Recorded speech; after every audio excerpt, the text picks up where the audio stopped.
Okay students, आगे continue करते हैं।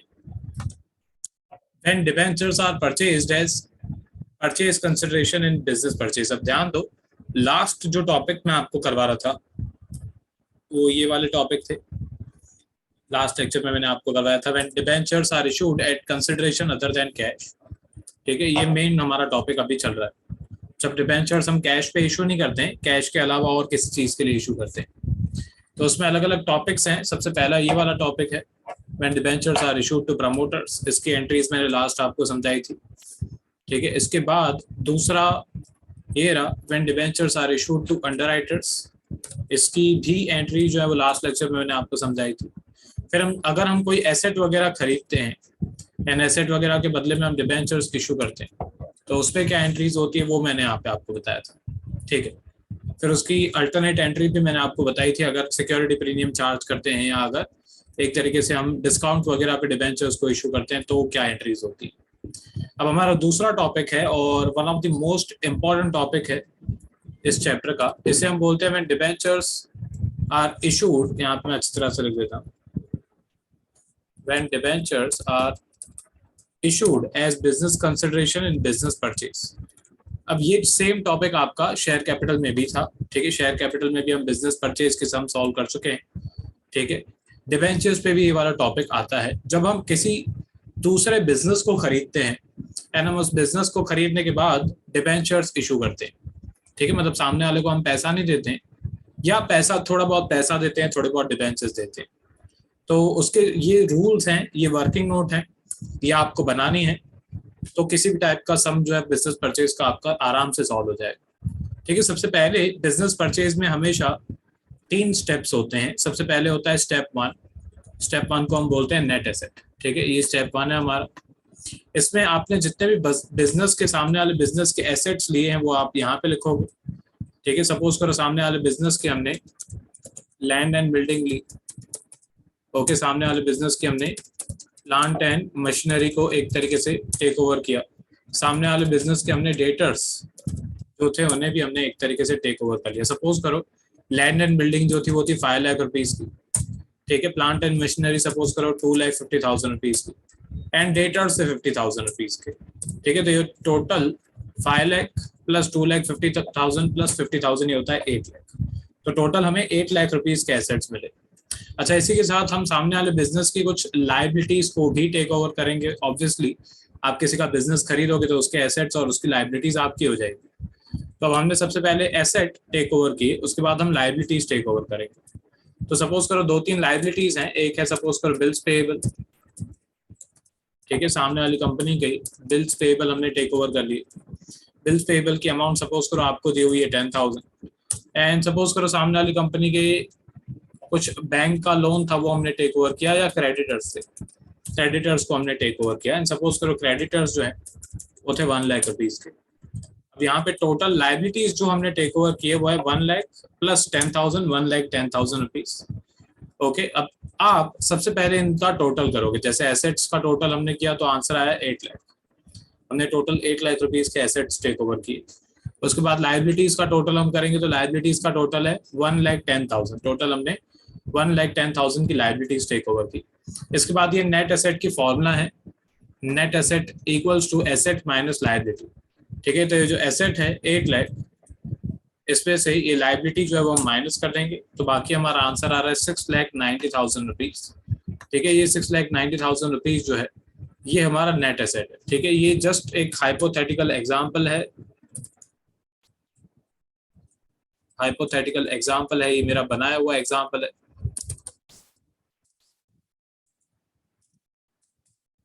ओके, इस पे जो वैल्यूज मैं ले रहा हूँ अपने आप से ले रहा हूँ। अभी इसके सम्स में मैं कराऊंगा जब मैं रूल्स वगैरह आपको समझाऊंगा। ये सिर्फ मैंने एक एग्जांपल लिया है। ठीक है, मैंने बना के सिर्फ आपको समझाने के लिए। बाकी जो रूल्स मैं आपको बता रहा हूँ, जो स्टेप्स मैं आपको बता रहा हूँ वो सेम नहीं। अच्छा हाँ, अब इसके बाद आगे बढ़ते हैं। स्टेप 2 जो है वो भी इंपॉर्टेंट है। स्टेप 2 को हम बोलते हैं परचेज कंसिडरेशन। ठीक है, ये हमारा स्टेप 2 है, परचेज कंसिडरेशन। इस स्टेप में हम लोग ये जो 6,90,000 रुपीज के हमें नेट एसेट्स मिले, ये 6,90,000 रुपीज के जो नेट एसेट हमें मिले हैं, इसके बदले में हम इन्हें क्या क्या पे करेंगे वो यहाँ पे आएगा। ठीक है, सपोज करो हमने, क्योंकि इस चैप्टर में डिबेंचर्स है तो सपोज करो हम डिबेंचर्स इशू कर रहे हैं, ठीक है, तो मैं यहाँ पे लिखूंगा dash dash dash percentage debentures of rupees dash dash dash each. ठीक है, अब ऑब्वियसली अभी मैं सपोज कर लेता हूँ, सपोज करो कि हमने 9% डिबेंचर्स 9%, सपोज करो हमने डिबेंचर्स इशू किए 9%, 10,000 डिबेंचर्स ऑफ रुपीज 100 ईच, ये हमने इशू किए। ठीक है, तो टोटल 10,000 मल्टीप्लाई बाय 100, ये होता है टोटल 10 लाख रुपीस। तो ये आपका परचेज कंसिडरेशन आ जाएगा। ठीक है, अब सपोज करो मैं थोड़ी अमाउंट कम करता हूँ, मेरे को 2-3 एग्जांपल्स और लेने, मैं यहाँ पे लिख देता हूँ 5,000 डिबेंचर्स। ठीक है, तो 9% 5,000 डिबेंचर्स ऑफ 100 ईच। ठीक है, यहाँ पे मैं मल्टीप्लाई करूंगा 5,000 मल्टीप्लाई बाय 100, तो ये हो गया 5 लाख रुपीस। इसके बाद क्वेश्चन में लिखा हुआ होगा कि आपने बैंक बैलेंस दिया है, थोड़ा बहुत आपने चेक से भी पेमेंट की। सपोज करो क्वेश्चन में लिखा हुआ है कि 5 लाख के आपने डिबेंचर्स तो दिए ही, पर उसके साथ आपने 1 लाख रुपए का चेक भी दिया। फिर क्वेश्चन में लिखा हुआ होगा कि सपोज करो हमने एक बिल्स पेएबल भी दिया। कभी कभी बिल्स पेएबल भी आता है, मतलब इतने पैसे हम अभी नहीं देंगे, ये बिल्स पेएबल है, 2-3 महीने के बाद बाकी के पैसे दे देंगे। ठीक है, तो सपोज करो 90,000 का आपने बिल्स पेएबल दे दिए। ठीक है, तो अब इसका टोटल आप करोगे, ये सारी चीजें आपने पे की है, तो टोटल इसका जो टोटल है वो आएगा 5 लाख प्लस 1 लाख प्लस 90,000, तो इसका टोटल आ रहा है 6,90,000 रुपीज। अब आपको ये देखना है कि आपका प्रॉफिट हो रहा है या लॉस हो रहा है। ठीक है, तो अब सबसे पहले तो आपने बिजनेस परचेज किया, तो नेट एसेट जो है वो आपको मिले हैं 6,90,000 रुपीज के। एंड स्टेप 2 में आपने कितना कितना पे किया, तो आपको पता चला कि आपने एग्जैक्टली 6,90,000 ही पे किया। तो फिर आपको स्टेप 3 जो है वो नहीं करना है। ठीक है, क्योंकि यहाँ पे नो प्रॉफिट नो लॉस हो रहा है। पर सपोज करो, ठीक है, सपोज करो अगर अगर यहाँ पे हमने बैंक बैलेंस जो है, सपोज करो हमने बैंक बैलेंस अगर 2 लाख रुपए पे किया होता, तो यहाँ पे टोटल चेंज हो जाता। ठीक है, तो ये हो जाता 5 लाख 2 लाख एंड 90,000, तो ये हो जाता 7,90,000 रुपीज। तो अब यहाँ पे आप अगर कंपेयर करते तो आपको पता चलता है कि आपका लॉस हो रहा है। आपको एसेट्स मिल रहे हैं 6,90,000 रुपीज के, पर आप पे कितना कर रहे हो 7,90,000 रुपीज, तो आपका लॉस हुआ। इस चैप्टर में लॉस को लॉस नहीं बोलते हैं, इस चैप्टर में लॉस को बोलते हैं गुडविल। ठीक है, ये आपका स्टेप 3 एंड ये आपका फाइनल स्टेप है। ठीक है, ये मतलब वर्किंग नोट है एक्चुअली, जो आपको बनानी पड़ेगी इस टाइप के सम में। तो स्टेप 3 जो है उसको हम बोलते हैं गुडविल और कैपिटल रिजर्व। ठीक है, जब हमारा लॉस होता है तो लॉस को इस चैप्टर में लॉस नहीं बोलते हैं, बिजनेस परचेज करने के टाइम पे लॉस को बोलते हैं गुडविल। अच्छा, उसी तरीके से प्रॉफिट को प्रॉफिट नहीं बोलते हैं, प्रॉफिट अगर होता है तो प्रॉफिट को ये लोग बोलते हैं कैपिटल रिजर्व। ठीक है, तो ये आपको याद रखना है, लॉस को लॉस नहीं, लॉस को ये लोग गुडविल बोलते हैं, एंड प्रॉफिट को प्रॉफिट नहीं, प्रॉफिट को ये लोग कैपिटल रिजर्व बोलते हैं। अब उसकी फॉर्मूला है, लॉस कब होगा, गुडविल कब आएगा, जब परचेज कंसिडरेशन नेट एसेट से ज्यादा है। ठीक है, ऑब्वियसली अगर पीसी जो है परचेज कंसिडरेशन जितनी अमाउंट आपने पे की है वो नेट एसेट से ज्यादा है, तो आपका लॉस हुआ। अब सपोज करो यहाँ पे नंबर्स में चेंज नहीं कर रहा हूँ, पर सपोज करो इसका टोटल अगर 6 लाख रुपीज आया होता, मैं नंबर्स नहीं चेंज कर रहा हूँ, पर सपोज करो इसका टोटल 6 लाख आया होता, तो हमारा प्रॉफिट होता। प्रॉफिट को ये लोग प्रॉफिट नहीं बोलते हैं, प्रॉफिट को ये लोग बोलते हैं कैपिटल रिजर्व। तो ओके, तो गुडविल की फॉर्मूला होती है पीसी माइनस एन ए। ठीक है, ये गुडविल की फॉर्मूला है पीसी माइनस एन ए, ये वाली फॉर्मूला, इसको भी मैं हाईलाइट कर देता हूँ। एंड कैपिटल रिजर्व मतलब प्रॉफिट की जो फॉर्मूला है वो है एन ए माइनस पीसी। ठीक है, ऑब्वियसली प्रॉफिट कब होगा, जब आपको एसेट ज्यादा मिल रहे हैं एंड आप परचेज कंसिडरेशन कम पे कर रहे हो, तो आपका प्रॉफिट होगा। ठीक है, तो ये जस्ट एक एग्जांपल था, मैं बता देता हूँ नंबर्स। ठीक है, जस्ट मैंने आपको समझाने के लिए नंबर्स वगैरह लिखे थे यहाँ। अच्छा हाँ, अब यहाँ पे नीचे आ जाते हैं। अभी इसकी जर्नल एंट्रीज कैसे होगी, मेन तो जर्नल एंट्रीज है, मार्क्स जर्नल एंट्रीज के होते हैं। तो सबसे पहले तो मैं अगर एक पॉइंट आपको बताऊं, तो जर्नल एंट्रीज जो हैं मैं ऐसे बोल सकता हूं कि स्टेप 1 एंड स्टेप 3 की जर्नल एंट्री एक साथ होती है। ठीक है, स्टेप 1 एंड स्टेप 3 की जर्नल एंट्री एक साथ होती है।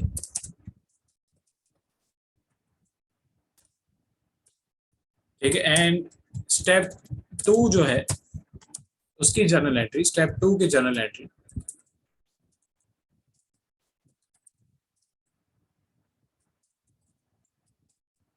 अलग होती है।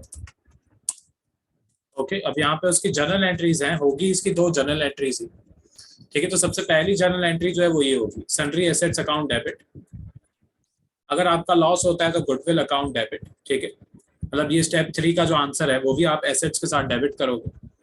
उसके बाद लाइबिलिटीज को आप क्रेडिट करोगे। एंट्री को याद रखना बहुत सिंपल है, पहले मैं एंट्री बता देता हूँ, फिर मैं कैसे याद रखता हूँ इसको वो मैं बताता हूँ। तो सन्ड्री एसेट्स अकाउंट डेबिट होगा। अगर आपका लॉस हुआ तो उसे गुडविल बोलते हैं, तो गुडविल अकाउंट भी आप डेबिट करोगे।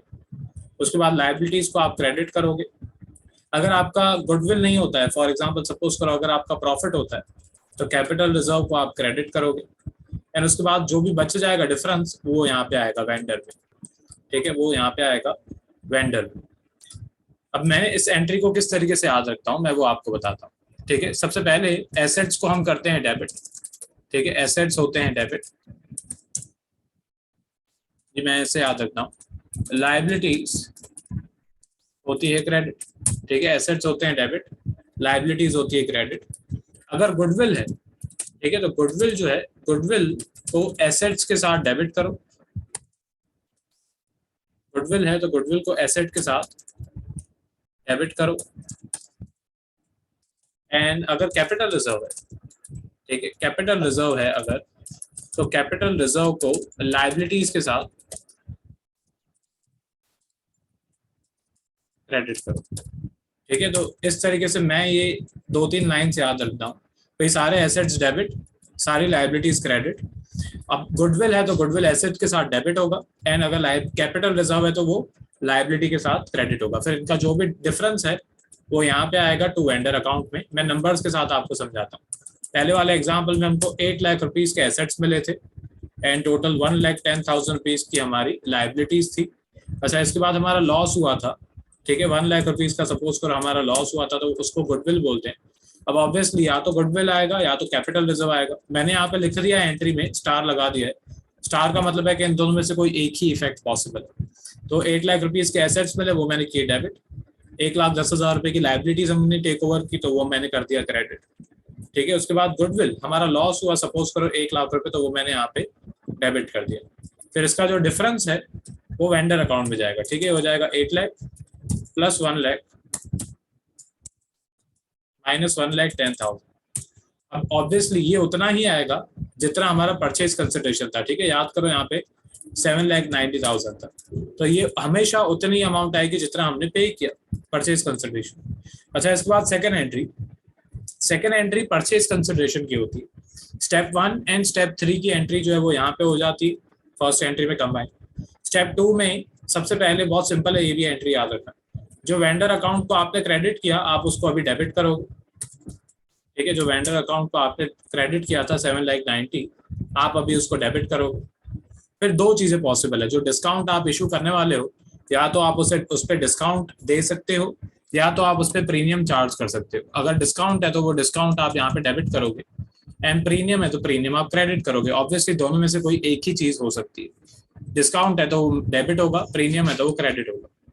ठीक है, उसके बाद 3-4 चीजें जो हम नॉर्मली इशू करते हैं, भाई हमने डिबेंचर्स दिए, सपोज करो जो हमने जब ऊपर जस्ट अभी क्वेश्चन सॉल्व किया मैंने उस पर आपको बताया कि 5 लाख के डिबेंचर्स। ठीक है, सपोज करो यहाँ पे हमने 1 लाख रुपीज का एक तरीके से बैंक बैलेंस भी उसको दिया, एंड सपोज करो हमने या 2 लाख रुपीज का हमने बैंक बैलेंस दिया था एंड 90,000 रुपीज के हमने बिल्स पेबल दिए थे। ठीक है, तो ये आपकी सेकेंड एंट्री हो जाएगी। सेकेंड एंट्री आपको इस तरीके से करनी है। ठीक है, ये आपका बिजनेस परचेज वाला टॉपिक था। ठीक है, बस इतना ही था। ये जो पूरी कैलकुलेशन हम ऊपर करते हैं, ये पूरी की पूरी कैलकुलेशन हम ये 2 एंट्रीज के लिए करते हैं। तो ये 2 एंट्रीज आपको याद होनी चाहिए, और ये जो आपका एक तरीके से फॉर्मेट है, वर्किंग नोट है, वो आपको याद होना चाहिए। तो मैं स्क्रॉल कर देता हूँ। ये वाला टॉपिक है when debentures are issued as purchase consideration in business purchase. तो उस पर ये स्टेप 1 नेट एसेट, सारे एसेट्स प्लस सारी लाइबिलिटीज माइनस नेट एसेट आएगा। फिर परचेज कंसिडरेशन जितना जितना हमने पे किया, फिर हम देखेंगे कि लॉस हो रहा है कि प्रॉफिट। लॉस हो रहा है तो गुडविल, प्रॉफिट हो रहा है तो कैपिटल रिजर्व, ये उसकी फॉर्मूला। एंड फिर उसकी जर्नल एंट्री, सारे एसेट डेबिट, सारे लाइबिलिटीज क्रेडिट।